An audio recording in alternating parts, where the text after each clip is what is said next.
बिस्मिल्लाहिर्रहमानिर्रहीम अस्सलाम वालेकुम।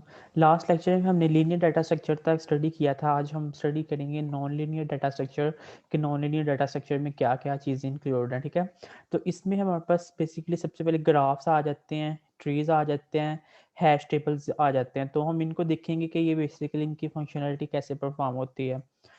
सबसे पहले तो ग्राफ को देखते हैं, तो ग्राफ हमारे पास क्या चीज़ है। ठीक है, ग्राफ बेसिकली हमारे पास फॉर्मल सेट डेफिनेशंस होती हैं जिसमें हमारे पास दो वर्टिसेस होते हैं। एक हमारे पास वर्टिक्स होता है और दूसरा हमारे पास क्या होता है, एजेस होते हैं। ठीक है, उसकी मदद से हम किसी भी अपने वैल्यू को असाइन कर सकते हैं। तो उसने कहा है if a graph G equal to V into E का हमारे पास इनर प्रोडक्ट है defined by pair of sets. अगर उनको हम सेट के साथ डिफाइन करें तो जो हमारे पास वी है वो वर्टिसेस कहलाएंगे और जो एजेस हैं वो हमारे पास क्या कहलाएंगे, ई कहलाएंगे। ठीक है, ई इज कॉल्ड एजेस। इसमें हमारे पास अनडायरेक्टेड और डायरेक्टेड ग्राफ होता है। कुछ में हमारे पास डायरेक्शन दी होती है और कुछ में हमारे पास डायरेक्शन नहीं दी होती। कुछ कंप्लीट डेंस होते हैं और स्पार्स ग्राफ्स होते हैं। ठीक है, ये देखें तो ये हमारे पास अनडायरेक्टेड ग्राफ है। इसमें हमारे पास उसने डायरेक्शन लोकेट नहीं की हुई कि हमारे पास पॉइंट्स किस डायरेक्शन में है। तो यहाँ पे आप देख सकते हैं ये हमारे पास डायरेक्टेड ग्राफ है। उसने यहाँ पे उसने लोकेशंस डिफाइन की हुई हैं। ए के ऊपर देखें तो इसकी लोकेशन बी की तरफ मूव कर रही है थ्रू 0.5। ई की देखें तो सी की तरफ मूव कर रही है थ्रू 0.5। बी की देखें तो बी सी की तरफ मूव कर रहा है, सी बी की तरफ मूव कर रहा है। तो ये हमारे पास हो गया डायरेक्टेड ग्राफ। नेक्स्ट हमारे पास ट्री आ जाता है। A tree is a way of representing the hierarchical nature of structure in a graphical form. Basically हमारे पास ट्री ऐसा हमारे पास डाटा स्ट्रक्चर होता है जो हम किस मदद से मूव करवाते हैं किसी भी अपने स्ट्रक्चर को किसी भी चीज़ में से। वो हमारे पास एक हायरार्की होती है ग्राफिकल फॉर्म में, तो उसमें से मूव करवाते हैं।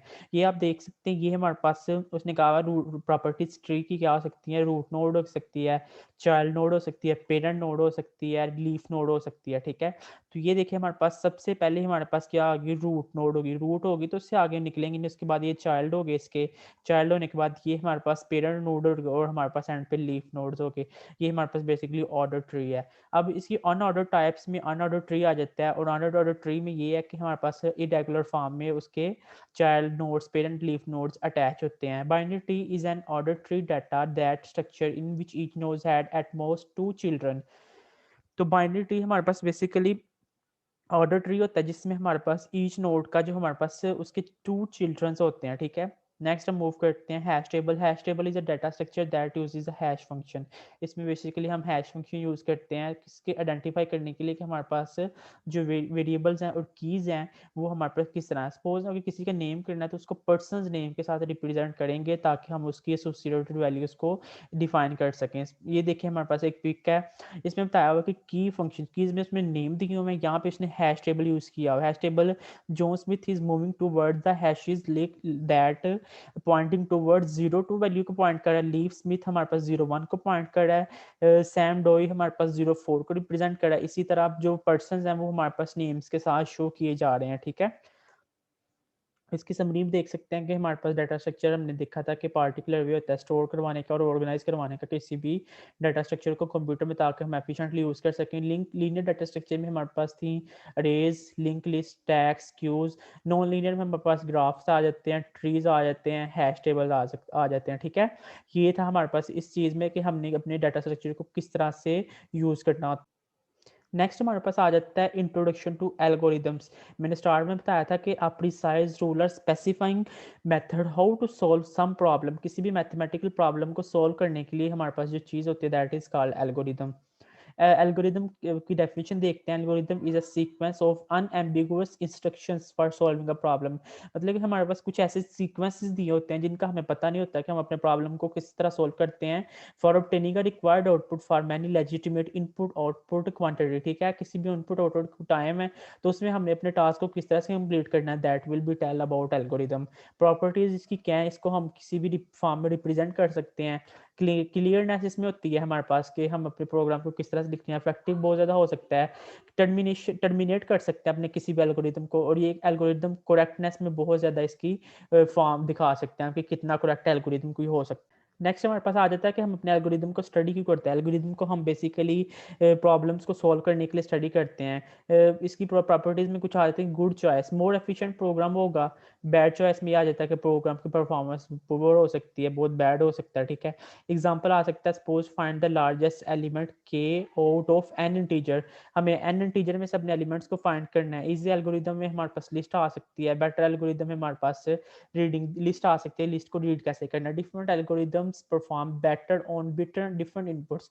तो जितने हमारे पास एल्गोरिदम होंगे वो बेटर परफॉर्म करेंगे जितनी ज़्यादा हमारे पास इनपुट्स होंगे। इनपुट साइज भी इफेक्ट करता है इसकी परफॉर्मेंस के कि किस तरह से ये परफॉर्म कर रहा है, हमारे पास कोई भी एल्गोरिदम कितना अच्छा परफॉर्म कर सकता है, ठीक है। अब एल्गोरिदम को हम डिनोट कैसे करते हैं, इसकी नोशन ये है कि हमारे पास कोई भी प्रॉब्लम सिनेरियो दिया हुआ है, तो सबसे पहले प्रॉब्लम को हमने एल्गोरिदम में सॉर्ट करना है, ठीक है। एल्गोरिदम में सॉर्ट किया, एल्गोरिदम में सॉर्ट कर, अब इसके बाद इसकी बारी है कि इसको हमने कंप्यूटर में परफॉर्म करना है। कंप्यूटर में फेंका, कंप्यूटर से इनपुट दी, कंप्यूटर हमें क्या देगा, आउटपुट देगा। तो ये बेसिकली नोशन होती है किसी भी एल्गोरिदम को सॉल्व करने। रिप्रेजेंट किस तरह से करते हैं किसी भी एल्गोरिदम को, तो उसकी ये है कि एल्गोरिदम को डिफरेंट फॉर्म्स में रिप्रेजेंट किया जाता है। फर्स्ट फॉर्म है कि इसको इंग्लिश में भी लिख सकते हैं या किसी अदर लैंग्वेज में भी आप रिप्रेजेंट कर सकते हैं। ज़्यादातर कंप्यूटर्स होते हैं वो इसको C++ में करते हैं या फिर जावा में करते हैं। सूडो कोड वो होता है कि जब हम हाथ से किसी भी कोड को लिखते हैं, अच्छे तरीके से डिज़ाइन करते हैं, वो C कोड हो सकता है या फिर प्रोग्रामिंग लैंग्वेज हो सकती है।